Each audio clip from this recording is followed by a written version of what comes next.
ഈജിപ്തിലെ ഗ്രാമങ്ങളിൽ മൺകട്ടകൾ കൊണ്ടുണ്ടാക്കിയ കൂറ്റൻ താഴികക്കുടങ്ങൾ നിങ്ങൾ കണ്ടിട്ടുണ്ടോ? അത് കൊട്ടാരങ്ങളോ പുരാതന നിർമ്മിതികളോ അല്ല. അത് ആയിരക്കണക്കിന് പ്രാവുകൾക്കുള്ള വീടുകളാണ്.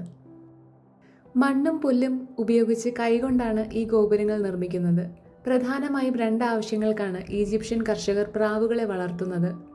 ഒന്ന് മാംസത്തിനു വേണ്ടി, രണ്ടാമത്തേത് ഇവയുടെ കാഷ്ടം വളമായി ഉപയോഗിക്കാൻ. കൃഷിക്ക് ഇത് വളരെ പ്രധാനപ്പെട്ടതാണ്.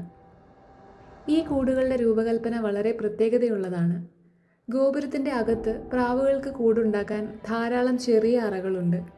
ഈ നിർമ്മിതികൾ ഗ്രാമീണ ഈജിപ്ഷ്യൻ സംസ്കാരത്തിൻ്റെ ഒരു പ്രധാന ഭാഗം കൂടിയാണ്. അങ്ങനെ പ്രാവുകൾക്കൊരു വീടും കർഷകർക്ക് ഭക്ഷണവും വളവും നൽകുന്ന ഒരു പുരാതനവും സുന്ദരവുമായ ഒരു വാസ്തുവിദ്യയാണ് ഈ കൂടുകൾ.